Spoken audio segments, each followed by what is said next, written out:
State played really well against us today. Congratulations. They deserve to win this game. They shut the lights out. They were outstanding moving the ball. And Wiggins caught fire. And McCray was spectacular with his passing to get guys involved. We had a tough first half, and that was it. Coach, what kind of things did you try defensively to Well, we started in man and we went zone, and we went back to man and went zone, went man again, and whatever we were doing, it didn't work. Sometimes it's not the type of defense you're in. It's what the offense is doing, or they felt like they could make every three that they threw up, and almost all of them went in. And then you have to contain the ball, whether it's a man or zone, and we had a tough time doing that. And you give Florida State credit; they shot the ball extremely well. So a lot of those were contested threes, and it became contagious for them. And every shot I think they thought every shot they shot was going in, and probably most of the people in the stadium did after they made the first 7 or 8 of them. What was different about FSU this time around versus when you saw them in January? Well, there's a big difference. Our most valuable player is hurt, hasn't played the last 4 games. So B.J. Edwards had 19 points, 11 rebounds, and 6 assists the first time we played him. I say most valuable because Boopy's pretty valuable too. But B.J. does everything. He's our best defender. He's first team all-league defense. And our offense has really struggled without him in the lineup because he averages 5 assists a game, 14 points, 6 rebounds, second leading rebounder, and 3 steals. He leads the league in steals. So you asked what the difference is the first time? We didn't have B.J. Edwards. And our freshmen are playing a ton of minutes. We played 3 freshmen today, a ton of minutes. And it's different when you have an experienced guard out there, a senior guard like B.J. Edwards. But that's hey, injuries unfortunately are part of the game. Unfortunately, the Cal basket support is 2 feet in the baseline. That there's not enough landing area clearance of the Cal basket support, and that's where he landed on the basket support in transition. That should never happen. It was an avoidable injury. So if you step on someone's foot, you get elbowed. Some freak thing happens to your ankle, your knee. That happens in this sport, and it's devastating when it does happen to somebody. But BJ's injury was avoidable. That should never have happened because Cal's basket support is too far it's too close to the baseline. It's not back like Florida State is or anywhere else we play. And so that was an avoidable injury. It's very frustrating because we haven't won a game since he's been hurt. Coach, I know you were talking about Boopy just a little bit there. I know in the latter half, especially in the second half, he had a pretty outstanding second half, even though it didn't come up with the win, unfortunately. Could you just talk about his performance? I'm sorry?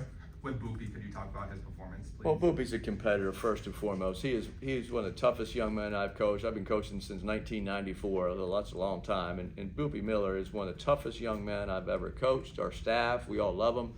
His teammates, he is just a competitor. And you saw in the second half trying to will his team back. We got cut it to 11, and he was spectacular. But he's just an incredible person to coach. He wants to win. He's a winner, and so we love him. He had a really good second half tonight, a good game, and 32 points. But he's been so valuable to our program the last 2 years to help transition SMU into the ACC, and been an incredible player. Coach, can you talk a little bit about the competition level as the ACC, all the teams, everybody wants to play their best ball in March?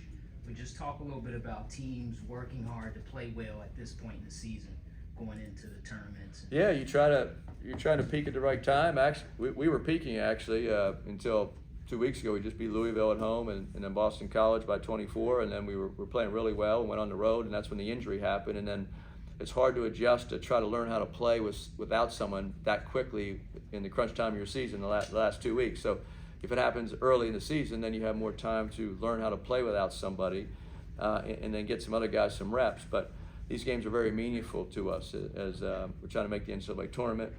We're right on that bubble now, and so there's a lot of pressure on our young men, but that's what college basketball is all about. And hopefully we'll regroup here, use this as a learning experience because Florida State played really well. They played very good basketball against us today. And then we have to go compete in Charlotte next week, whoever we play, and lay it on the line. And BJ, we're hopeful he can play. We don't know yet, but we're hopeful. Coach, have you seen anything from Coach Loucks as a coach that maybe you saw as a player, or stylistically, or just his demeanor or anything? Like, did you think back then that he'd be a coach one day? Luke has a great basketball mind. When you're 6'5" and you're slow like him and unathletic, to be able to play in the ACC at the level he did, and then play professionally overseas. And he learned how to play with his mind and his skill sets and his passing. He was a terrific passer, and so he's got a very athletic team. So he went reverse of what he was as a player. But he's doing a great job. It's very impressive because we played them in Tallahassee. We played them in Dallas earlier this season. We thought they were very talented, and their record was they were struggling, and they had a huge turnaround because the players kept improving and the team bought in, and the coaching staff's done a terrific job. So congratulations to Coach Loucks and his staff and their players. They've had a great 2/3 of the ACC season, and you saw that tonight. They were all connected, and they shared the ball, and they made a lot of shots, and they played really hard. Anything else?